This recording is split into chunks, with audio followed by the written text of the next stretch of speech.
I believe I am recording. Yep. So, what do we know about? This is Mary Ann.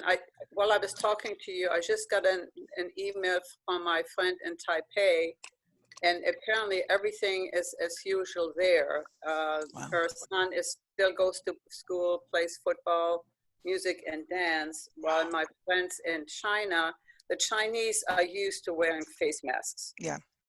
Okay, and we are not. And when you see China, everybody runs around in face masks, and they also abide by it. I have several friends in China. Some of the advantages was also, one of my younger friends, a student that I had, says that for him it was an opportunity to get closer to his father. He'd always had some issues with his father.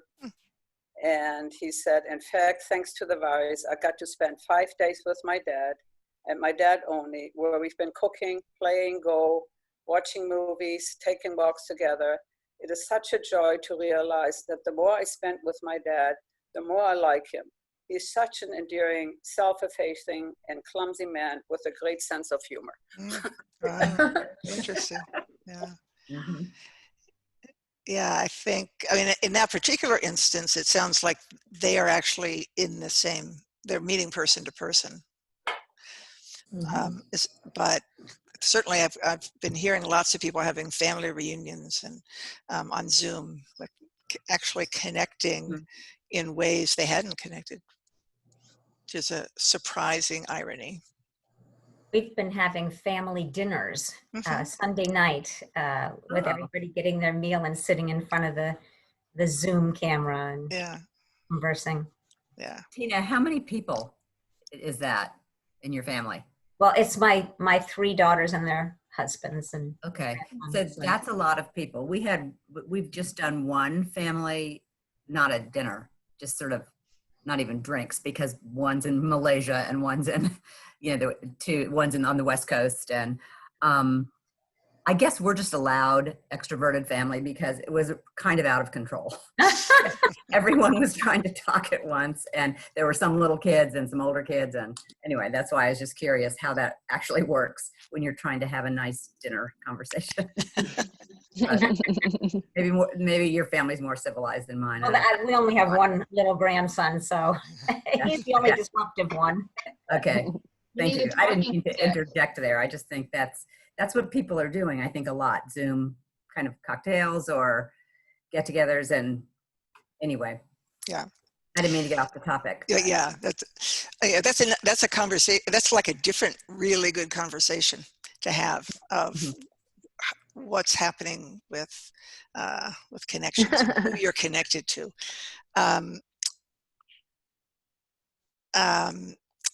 So in China, so let's get back to that issue of in China, they're used to wearing masks. Do they wear masks in Mary Ann, in Taiwan as well?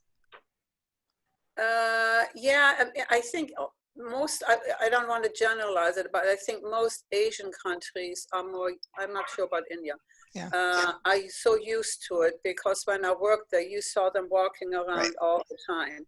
Right. And it's, preventing when they have a cold that nobody else catches it. Japan does that too, So that's just like I guess we could explore the cultural roots of why that is. Why has that become a practice in those countries where it's not a practice here? I think it's not common. It feels creepy to a lot of Americans, for example, but it's a common practice. But in China, it's common because of the pollution. Like all of my clients are always concerned about pollution. We were always concerned about pollution, so they become very accustomed to wearing those pollution masks when the pollution levels are so high. So they, it looks normal to them. For us, I think we identify it. If I see someone with a mask, I'm like, oh my God, are they a cancer patient? Do they have an immunity disorder? You really have a different view here in the United States. We won't, unfortunately. That's going to change, but they've been doing that for so long. So in that case, it's like there was this established practice that actually happened to benefit them in this case. It was a practice that developed out of pollution, became common, and then so that happened to help people. Mm-hmm. Yeah. But I also think in Japan before, I think it's also individualism versus collectivism, Yeah. where the Japanese would wear it so they would not infect anybody else. Where the individualism here, do we really, quote, I put it in quotation mark, care about, when we have a cold that we don't spread it? I mean, now I think we're getting more conscious. Maybe we need to be more conscious. And I think that's probably the impact this whole thing has on the American people as well. I think there's also a huge difference between the countries of how much they like being told by the government what to do. Yeah. Yes. I mean, in China, they're really used to it. And here in the States, I realized that the governments are really like, oh my God, I can't tell them, my brother, he's in Paris and he mustn't leave the house for longer than 1 kilometer. And in the States, I mean, I think Trump would rather cut his tongue off than saying something like that. So it's so there's and in China it's the reverse. It's like they're really much. It's easy for the government to implement rules. I think. Mm-hmm. Yeah. So that's the one that I want to hear this conversation about. Germany is one. It's easy to think about the collectivist versus individualist difference and how that has an impact. But Germany is a very individualistic country, and yet they have this. They're willing to take demand from the government. So tell me about that. I think Angela Merkel is just another person than Trump. Right. Yeah. So they have. That's right. So is it? Sorry. No. Well, no, I think that's really a good point because it also depends on the leader. Yeah. The leader that we have in this country, and if you listen to the Queen yesterday or when she talked, I mean, what a difference in leadership. I think that's the biggest thing in our country. I think we are listening to Fauci, because he has a scientific background. And coming back to China, I also got an email from one of my friends in Wuhan. She said things are gotten much better in Wuhan. Yesterday was the first day we could go downstairs to walk in the neighborhood and stay after staying home for more than 60 days. Oh my God, more than 60 days at home. Wow. So, and they stayed at home because if you didn't stay at home, the police enforced it. How did they get food? Was food delivered, or how did they manage that? I didn't ask about that. Yeah, I don't know. If they could go out, or one of the persons could go out and get the food, so. But then she says Wuhan will be back to normal on April 8th, but doctors have warned that we should still be much more careful since there's still scattered cases here and there. Mm-hmm. Yeah. So we're getting a glimpse of what it looks like on the far side of the curve. Although I understand, like in Singapore and Japan, they were on the far side, and there's an uptick again. So what is really extreme in the US, it depends so much on, you get so different information. If you watch CNN, you get a complete different information than on Fox News.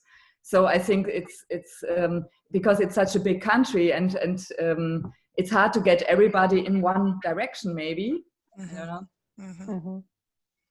I don't know if anyone else, I've been living here in Germany for 20 years, and yesterday they had, I think in Cologne where I live, they had 60 fines that they had. People were sitting down in the parks and picnicking and breaking the rules, and they were fining people. Yeah. Is that happening? That's been an issue in London as well.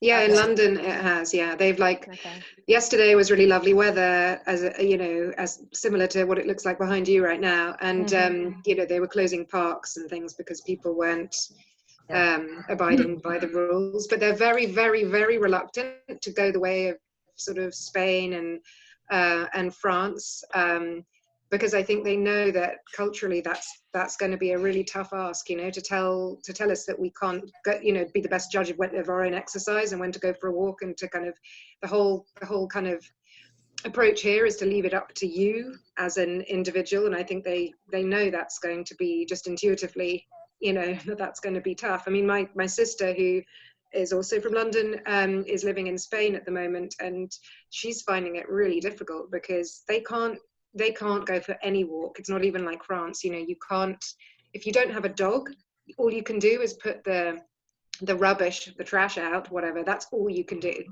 And if you have a dog, you can walk 200 meters from your home. And she knows people who are fined because they went 250 meters to walk their dog in a parking lot a bit further on. So, I mean, there are roadblocks to get to the supermarket. I'm sorry, Polly, where is it? Where is it? This is in Spain, in the south of Spain, where she's living.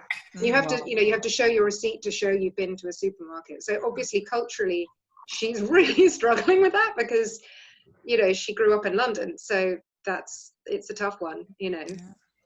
They live sort of 1 mile from the beach. They can't go on the beaches. They're all shut. You know, that must be frustrating. And similarly in South Africa, my friends there have had to, before you leave your neighborhood, a police officer, you have to say where you're going. And when you come back, you have to bring your receipt for timestamp. And they are literally handing out fines. One of my friends, he said, I went straight to the store. We had to wait a lot longer due to social distancing. And I came back and they still gave me a fine. And so, you know, there seems to be, people are now starting to, he said, distrust the government because they said, are they trying to police? Or are they trying to get money? So it's this weird dynamic, particularly in South Africa. Yeah. My daughter lives in Malaysia, and it's similar. They have to show their some kind of ID. They can't roll their window down in the car. There can't be 2 people from the same household in the car, or they will get fined. Now, she went to the grocery store with her husband, and they went on bikes, and they didn't maybe assume that they were together. But the timestamp thing, and you have to show your receipt.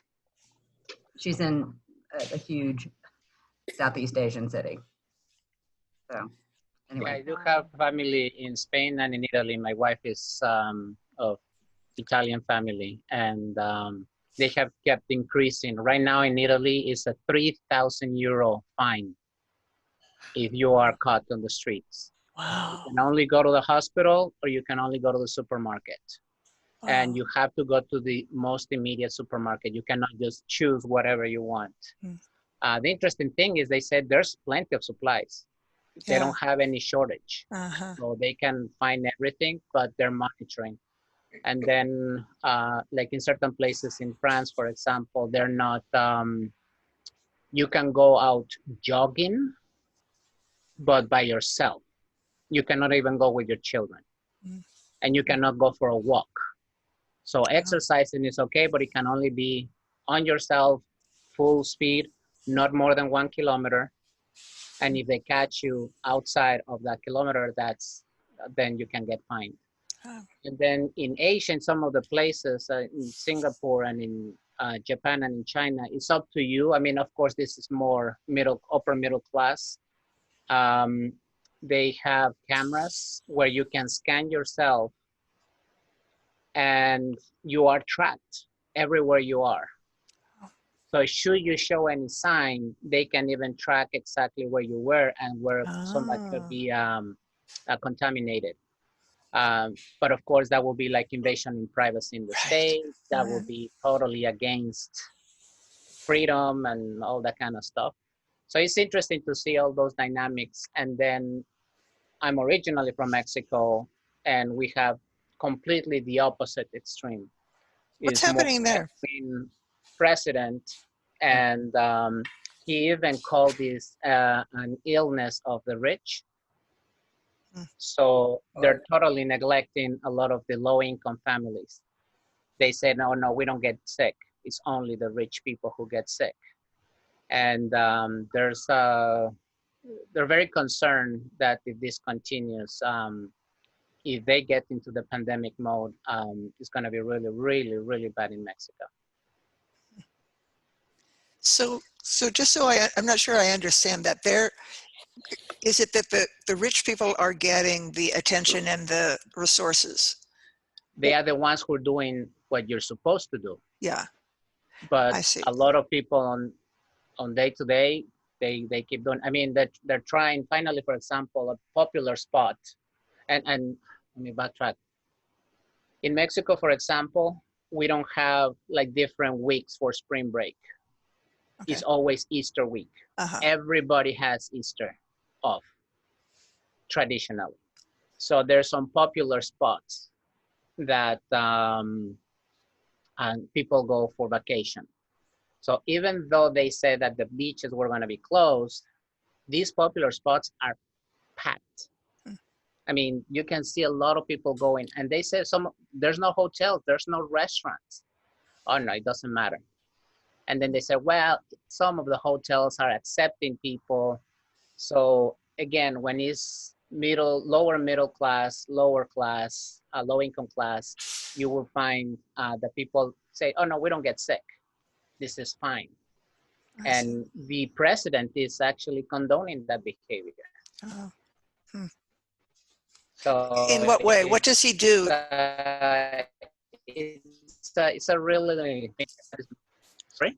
What does the president do to condone it? I miss your question, sorry. Yeah, so we had a glitch there. Well, like I said, he's the first one that said, oh no, this is something that only happens to rich people. I mean, the average, as long as you pray, you're fine. You're not gonna get sick. Wow. He was actually touching babies. He was caring. He was doing campaigning. He was doing certain things like nothing happens. Wow.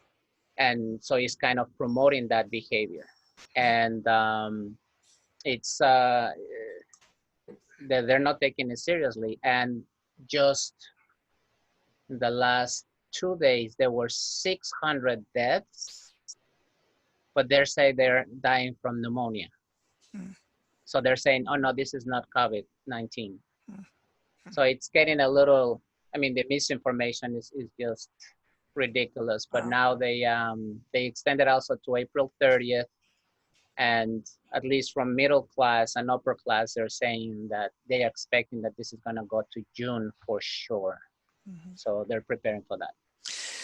That's a stunning story, isn't it? I mean, I think certainly in the United States, we have seen an evolution of not taking it seriously to understanding that it has to be taken seriously. And the countries had gotten on that train at different times. But that story about Mexico is really impressive. Well, and what happens, how, I mean, in no country is it common that you have to get a time receipt and the government gives you tickets for going. I mean, that's not true anywhere. So again, what is it about these cultures that make it palatable to them? And I guess, can you see that happening in every culture? Is it a cultural difference? Yeah. And I mean, I feel like sometimes humble to say anything because I'm in front of lots of experts. But I mean, there's different elements, there's different factors, and of course, one that was addressed is like Japan, the Japanese culture, in terms of you see it in day-to-day behavior is whatever my actions do, how does that affect others? So it's on a day-to-day is that consciousness of, they're not even worried necessarily if they're going to get sick. The first thing that comes to their mind is, I don't want to get anybody sick. Yeah.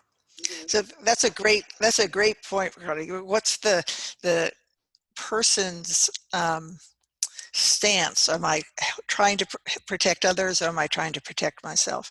Actually, the thing is, the same tools work for both of those stances, right? Wear a mask, stay home from people. The prescription is the same, regardless of what your stance is. So it's really maybe it would inform public health messaging. Yeah, and the thing is, in the States, I think we are in a very we take things for granted. We have everything accessible, reachable. You do what is convenient for you. Mm-hmm. So in a way, and again, I'm not trying to minimize the level of people when they help, when they, but my experience has been that in the US, first you look for yourself until you're doing good. Once you're doing good, now you pay it forward. Mm-hmm. So now is, I mean, if there's the silver lining, something that I have treasured the most out of these 3-4 weeks has been the level of empathy that I can build with people. Mm-hmm. Because just when you think that you are being affected, and I'm talking, I mean, my wife and I work together. We went to 0 income. And we were very dependent right now on in-person training, so we haven't been able to do a quick shift into the virtual facilitation. Yep. But then you talk about people who have children. You talk about people who have who are single parents, and they say, "Oh yeah, we have these classes online, but I can't monitor if they're taking their classes because I have to work." Mm. I have people who have sick relatives. Now they can't visit them. I have people who, I do know a lot of friends that work in the front lines, and we're constantly in communication, and they tell us the stories. And they say, well, so we still go for walks around here, the neighborhood. I cannot tell you how many houses they have their RVs, and that's where they have people in isolation. Mm-hmm. Wow. So if you have somebody sick in your house, you put them in an RV. So it's just a strange feeling of how even families can be together, but if somebody gets sick, or not necessarily that somebody's sick, is if you work at a hospital or something, you don't want to expose your family. So you have to live in a separate room or in a separate location within your house. Right. Just to make sure that there's no cross-contamination. Mm-hmm. It's a whole different world, definitely. Yeah, for sure. I was going to say that I've just remembered there was an article that I saw on LinkedIn a couple of weeks ago, and I think it was from the New York Times. A friend shared it. You may have seen it. It was by a woman called, I think she's called Michelle Gelfand, and it was about the difference between tight and loose cultures and how they've responded to the, did you see that, Tasha? How they responded to the coronavirus crisis. And it was interesting, you know, this idea, I think generally speaking, that tighter cultures are those that are ones that historically have just have more kind of rules within their society. And was that it? Do you remember, am I still describing it right? Like, it's basically they've got more, they're used to more rules, and they're also maybe historically used to more, in the past they perhaps had more autocratic styles of government, so they kind of have, there's this sort of historical muscle memory of something like that being something that's acceptable and has got them through times of crisis. And the fact that these tighter cultures have been tighter because in the past they've been exposed to more dangers, literally sometimes more pathogens. And so when it comes to a time of crisis like this, these cultures are actually really well adapted to dealing with it, because they go back into some, you know, a response that's worked for them in the past has been tighter control over their citizens. And then you look at, I think that's right. I mean, I could find that and share it with you. I would love it. Yeah, that'd be great. I'd love to see that. So would you say that Germany is a tight culture? I might defer to the Germans on that. Yeah, you Germans. I mean, is that a explanation for that sort of overlays the individualistic collectivist thing? Katrine left, yeah. I think so. I really do. I think it really plays it. We play by the rules. We have to do it, but we're still individualistic. So you still see people out there. You know, I went for a walk. There's too many. For me, it was too many people. They're too close to each other. You know, but everyone's looking for that connection again. Mm-hmm. So. Yeah. But maybe with Germany also, I mean, I don't know, I'm obviously no German expert, but from what I've read, that in Germany, the reasons why they're doing so well is they've obviously poured more money into their healthcare system, which is also more kind of, like in the UK, I think we've been very concerned about centralizing everything. And, you know, in terms of the testing, the reasons why we don't have so much testing is because apparently we wanted to make sure that all the tests were absolutely adhering to a certain standard, whereas actually in Germany, because it was more privatized, they've kind of taken it and run with it. And so there's been more access to more tests for people. So, and they've also obviously had more money in their healthcare system. So there's more beds for people and there's more tests. And that's obviously really important as well as adhering to the rules. Yeah, the rules. But, you know, one of the rules that we had that you have to get a doctor's note to get tested. But I actually walked in. I live right by the hospital. I walked in and got tested because I was in Italy at the end of February. So I walked in and they just said that. Another thing too with Germany, because the numbers are rising a little bit here in Germany because it's going into some, you know, retirement centers and elderly care centers. But most of the people that got hit at the very beginning here in Germany were 20 and 30-year-olds who were skiing. So that's why our numbers are lower. Right. Yeah. Because they were young, healthy people. Yeah. Yeah, because they're Ischel. And now the numbers are going up. So a question for me is, so the United States is bad on all these metrics, right? We're not used to wearing masks. We reject being told what to do. We reject government interference. We're most individualistic. On all these things, we're not well positioned to respond to this. And I think we're seeing the effect. So a question is, can a culture or a person quickly shift and start to see things differently? Just one thing I just read this morning, that maybe last week, recently, Donald Trump's tone sort of changed in his press conferences and started to talk about how much more serious this is. And this article was saying that was as a result of somebody showing him polling data that actually Republicans and Trump supporters were not following the social distancing and rules as much as Democrats. And that it was in fact going to be his supporters who were going to get more sick. And that's what changed his mind. So I don't know if that's lore or not, but Sounds true to me. Sorry? Sounds true to me. Yeah. Go ahead. And also, I talked to a friend yesterday that I talked for a long time, and you had mentioned before, depending if you watched Fox, they didn't take it seriously either. That's right.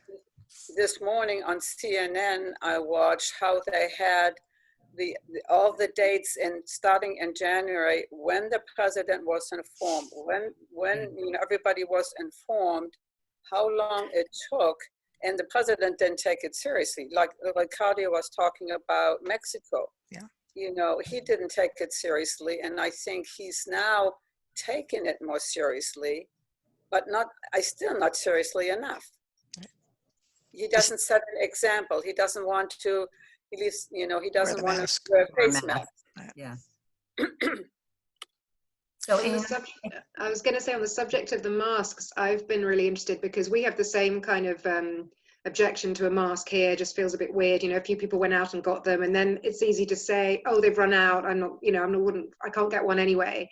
But then I've seen my Facebook has been full of my friends in the Bay Area where I lived, if you remember, Anne, a few years ago. And they're all, as you've said, you are kind of customizing their masks. Like literally, I mean, they probably have to make their masks because you can't get any, but it sort of makes it more palatable, I think, to the American, I think also to the British mind, to imagine wearing your own personalized mask. It feels like you're making some sort of statement. It's kind of reflecting maybe you a little bit if you're wearing it in a different color or a different pattern. Like I've seen some friends, oh, that looks quite surgical though, Anne. I have one that no, I'm jealous. I need a mask. I'm scared to go out there now.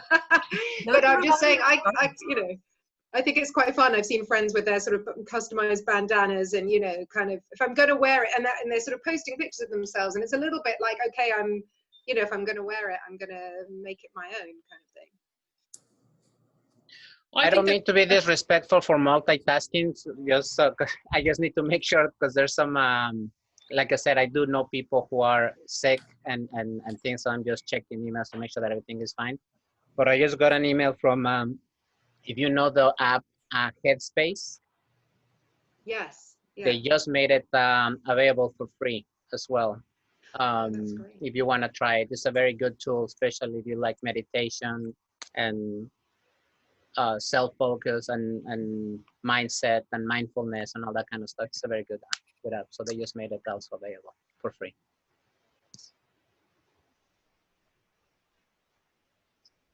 We can't hear you, Ann. Is she talking? Is that better?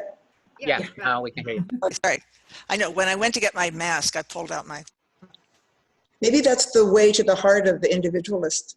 You know, okay, so everybody has to wear a mask. It's not, we're not going to be, we're going to make our own, and it's going to suit our personality, and they're going to be fun, and they're going to, maybe that's the way you intervene in a highly individualistic culture. It's a psychological shift to kind of help you deal with it. Yeah. That's my take on it anyway. I don't know. Can I share my screen, Ann? Sure, yeah.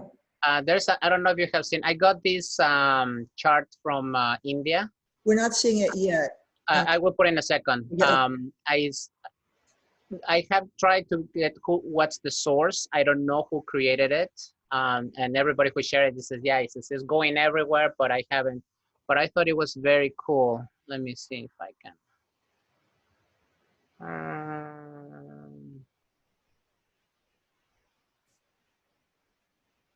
Can you see it? Almost. There, now we can. Yeah. Oops. I love this chart because it talks about how to cope or how to deal. Yeah. So it talks about the fear zone and how people normally get all stressed out on that situation, and then the learning zone, things that we need to start focusing on, and then what would be the growth zone. So I thought this, it was very good in terms of, that may even help for the type of training that we do when people are dealing with culture shock or, so I don't know if anybody has seen this before. Could you email it? If you email it to me, I'll send it to the group. We'll send it to the group. Sure. Yeah, that'd be good. Yeah. Okay. Yeah. So you're saying this is, in a sense, this was written about COVID-19, but maybe the categories and the responses might be useful for any kind of dramatic change, like relocation. Transition. Yeah. This conversation has been exactly what I needed. Thank you so much. I want to respect our time. Any last thoughts, comments? What would be useful for this group going forward? Would you like to meet again? Do you want to think about questions that we might pose? On my end, I always have the idea of an offer and a request, because sometimes when you have these communities in terms of networking is how can we help each other. Yeah. I know, like I said, everybody's dealing with different levels of challenge. So I think this is a fantastic forum. So I would love to, to share all these best practices or ideas.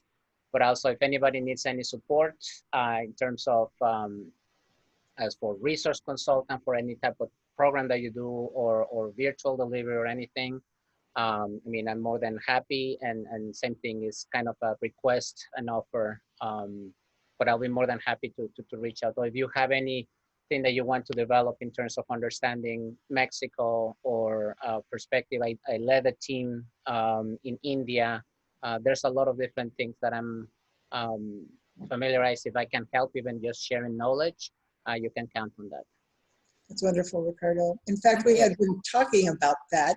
One of the dreams that I had of having an alumni group of people who have taken my course is you have so much expertise in this group. It's so stunning to me. And we've talked recently about whether there could be some kind of swapping, sharing host country overviews or resources for others. And that might be something we could figure out together, you know, what would you feel comfortable giving to your peers, and what would be helpful for you to receive in return. That could be a topic. Mm-hmm. Well, if you have other thoughts about that, we'll put our heads together and make a plan. I have really valued just spending this hour with you. If you have thoughts about what would be a good discussion topic, Mm-hmm. or a sharing time, we would love to hear it. Thank you, Anne. It's nice to meet new people and see a few longtime friends like Tina. We're like the Brady Bunch with all the. Yeah. Okay. Bye-bye. Okay, it's great to see you. I hope we'll meet again soon like this. Have a good one. Okay. Nice. Bye-bye. Thank you. Bye-bye. Nice to meet you Thanks, all. everybody. Yeah, nice Bye, to- Terry and Marianne. Bye, Ricardo. Good to Bye. see you. See you. Bye. Bye, everyone. Bye-bye. Bye. Are we going to stay in for a moment? Sure, I guess Terry turned off. Should I? Yeah. You want me to send a message real Yeah. quick to her? Yes, we won't stay long, but.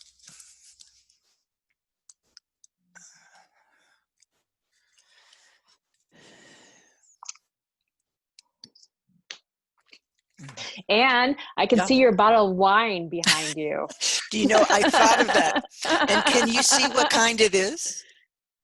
I think it's $2 Chuck. Or... It is. That's what I was afraid people would be able to see. Well, I just know it. I just know you. Yeah.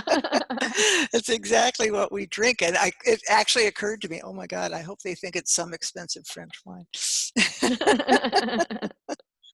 So I'll tell you this story. It's horrible. When we come back from France, Peter and I buy like 300 euros worth of wine because just like, you know, you go to friends' houses and, you know, it's French wine, it's all good, even the cheap stuff. Yeah.